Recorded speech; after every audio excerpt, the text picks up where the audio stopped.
vidéo et donc aujourd'hui on va parler du second volet du challenge de février qui est donc le désencombrement.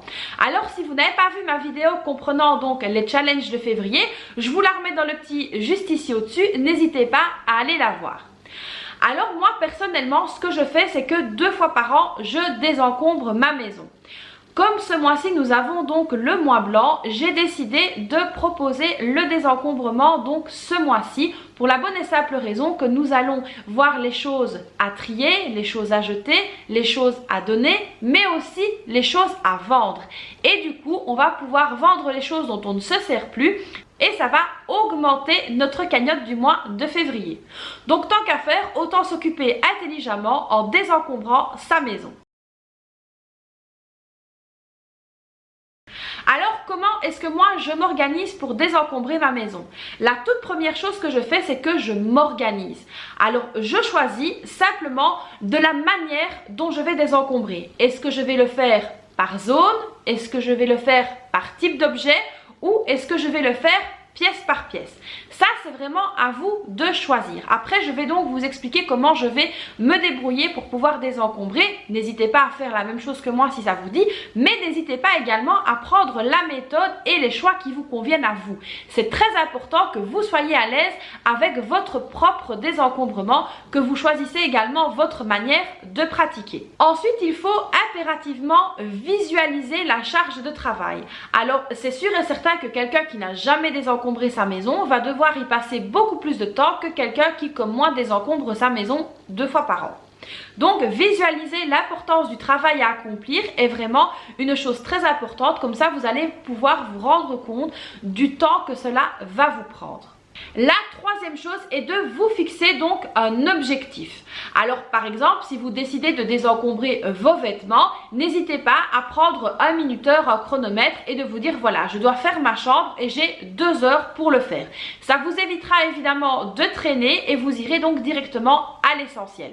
N'hésitez pas pendant que vous désencombrez à désactiver votre Wi-Fi, à couper la sonnerie de votre téléphone pour vous consacrer uniquement à ça, à cet objectif-là. C'est donc comme ça que vous serez le plus efficace possible. Et ensuite, la quatrième chose, c'est donc de planifier votre désencombrement. Moi, personnellement, si je me dis, tiens, j'ai une semaine, je vais tout désencombrer d'un coup, vous êtes sûr et certain que je n'irai pas jusqu'au bout de la semaine. Ici, moi, je planifie mes moments de désencombrement pour éviter tout simplement que ça me dégoûte et que je lâche l'affaire. Alors, un bon conseil que je peux vous donner, quand vous entrez dans une pièce ou dans une zone pour la désencombrer, ne sortez pas tout d'un coup. Ça, c'est vraiment un bon conseil parce que si vous sortez tout d'un coup, que vous mettez tout au milieu de la pièce, vous allez vous sentir submergé, ça va vous casser les pieds et puis vous allez directement arrêter. Évidemment, tout sortir d'un coup est une grande source de démotivation, donc tout ça, on oublie. Dans la pratique, donc, vous pouvez préparer des cartons, des bacs, ce que vous voulez, ce qui traîne. Vous pouvez acheter des cartons si vous voulez en acheter, mais le but ici est de faire des économies. Donc, pourquoi acheter des cartons? Utilisez ce que vous avez à la maison. Donc, vous allez prendre un bac, un carton, comme vous voulez, où vous allez mettre des choses à donner. Un autre bac où vous allez mettre des choses à vendre. Et un troisième endroit où ça peut être un sac poubelle, par exemple, où vous allez mettre les choses à jeter. Il est vraiment très important de faire 3 tas différents pour voir un petit peu où vous allez aller. Donc, on n'oublie pas les choses à donner, les choses à vendre et les choses à jeter. Évidemment, pour les choses à donner, ça c'est vraiment au choix. Si vous avez des vêtements, des chaussures, des trucs comme ça, vous pouvez tout à fait décider de les donner. Si vous avez un frère, une soeur qui a des enfants, n'hésitez pas à justement les donner pour pouvoir déjà faire plaisir, mais également pour vous désencombrer. Au niveau des choses à vendre, on va vraiment regarder au niveau de la qualité. Moi, je regarde toujours que les trucs soient vraiment impeccables pour que je puisse les vendre et avoir évidemment le moins de retours possible au niveau des acheteurs, parce que maintenant, c'est vrai qu'avec la crise actuelle qu'on connaît, quand on vend quelque chose, on a parfois de très mauvaises surprises. Donc voilà, faites bien attention quand vous mettez les choses à vendre, que les choses soient vraiment tip top, nickel, sans vraiment de problème.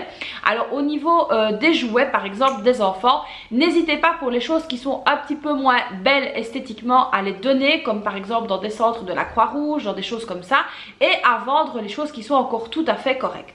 Moi personnellement, au niveau des choses à jeter, c'est vraiment tout ce qui est cassé, tout ce qui ne va plus, tout ça, voilà, je préfère donc les jeter et ne plus les voir. Voilà des choses parfois que j'ai en double, en triple exemplaire avec des choses cassées dedans. Tout ça, ça va au bac et c'est vrai qu'on a énormément de choses à jeter, on ne s'en rend pas compte avant de désencombrer. Les bienfaits du désencombrement, qu'est-ce que c'est? Pourquoi désencombrer? Tout simplement parce que l'on se sent bien. Moi personnellement, quand je désencombre ma maison, c'est très important pour moi de voir ma maison qui s'aère, de voir que je récupère de la place dans les armoires, de voir que je me sépare de choses que je n'utilisais plus ou que j'avais oubliées tout simplement. Et donc du coup, ça me permet d'aérer mon esprit comme je dis. Ensuite de ça, il ne faut pas non plus négliger les choses que vous pouvez vendre parce que c'est vrai que ça peut être une source d'argent supplémentaire. Et là, je pense vraiment aux gens qui ont des problèmes financiers. C'est vrai que parfois, on a entre guillemets de l'argent qui dort à la maison. Donc, c'est vrai que pour pouvoir récupérer un petit peu d'argent, au moment où on désencombre et au moment où on vend, on peut donc également récupérer un petit peu d'argent.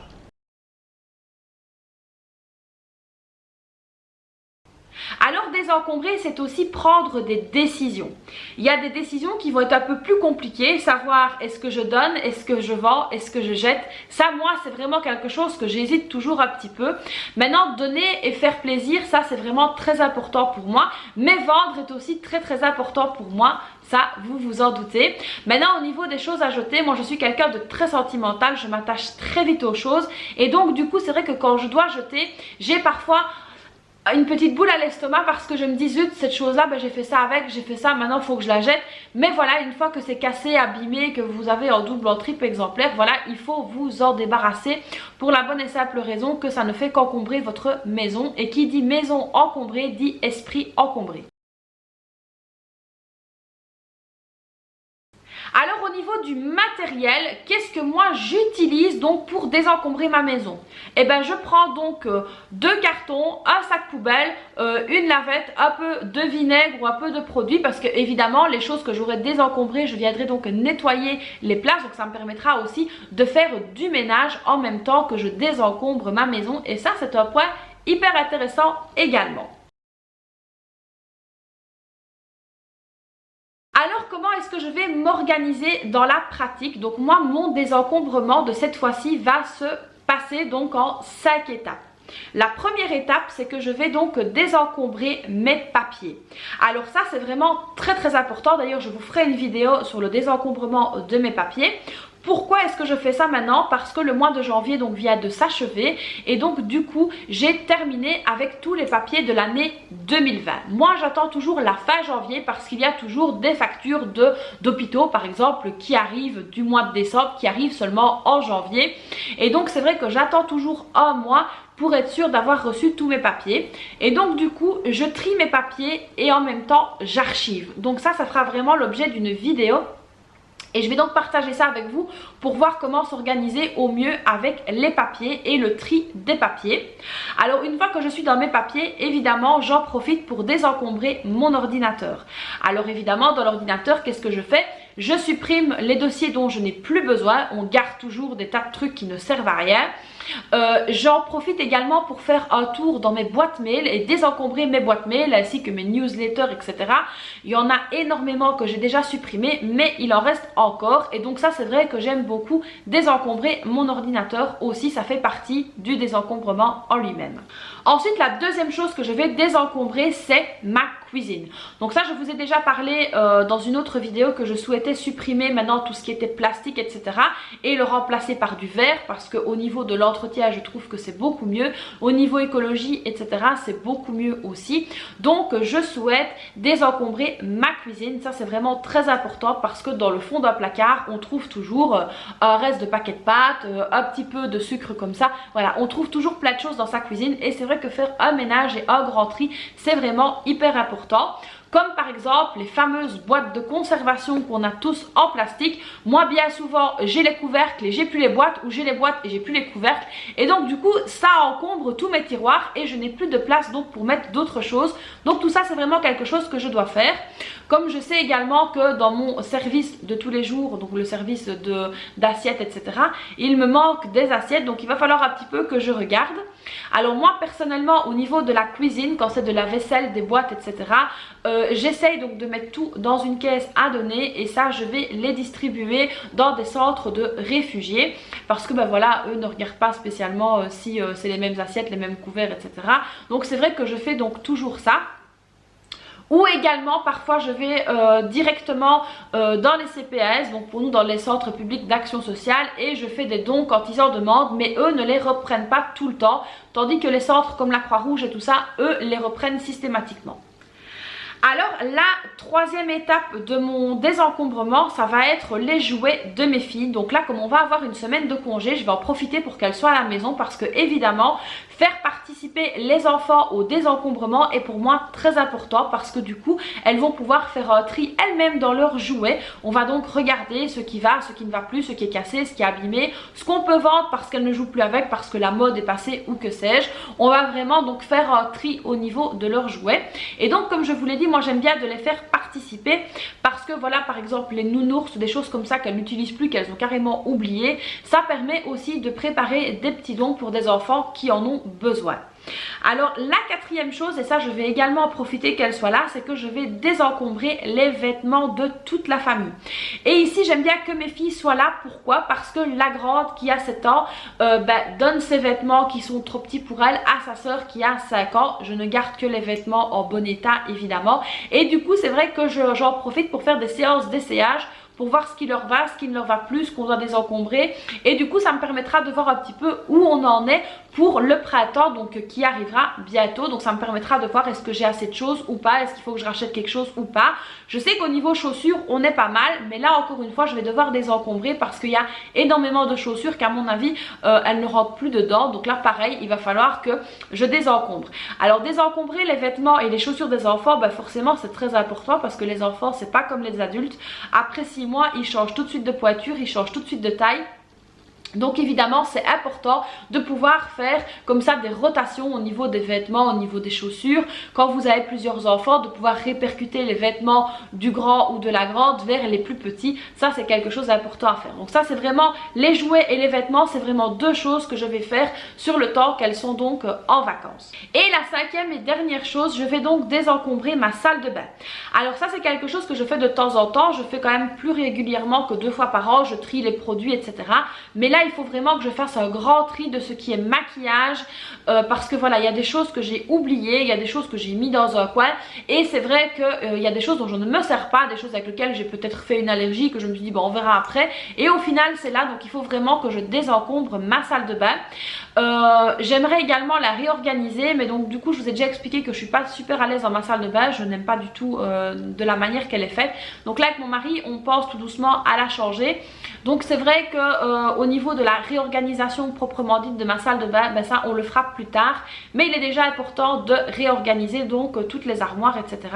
Alors également j'en profite très pour désencombrer tout ce qui est serviettes, draps de bain etc, parce que là je sais que j'ai des choses dont je vais devoir me séparer.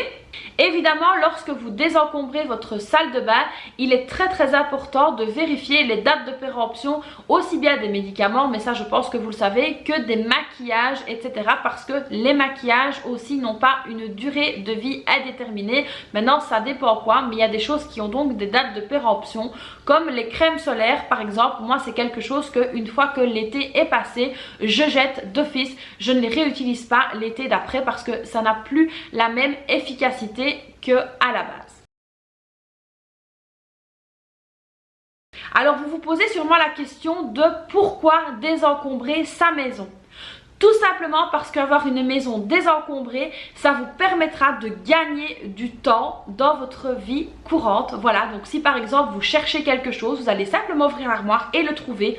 Vous n'allez pas devoir tout sortir de l'armoire pour trouver ce dont vous cherchez. Donc c'est vraiment un gain de temps pour une maison bien organisée. Voilà pourquoi donc on désencombre sa maison le plus souvent possible. Alors n'hésitez pas à me rejoindre donc sur le groupe Facebook. Alors je vous remets la petite photo juste ici. N'hésitez pas à me rejoindre. Vous avez également le lien du groupe dans la description. N'hésitez pas à nous rejoindre parce que forcément je vais également partager des choses au niveau du désencombrement. Et ça pourra aussi vous montrer que seul on va vite, mais qu'ensemble on va beaucoup plus loin. Donc voilà, comme je dis toujours, plus on est de fous, plus on rit. N'hésitez pas à nous rejoindre sur le groupe pour pouvoir partager avec nous votre désencombrement.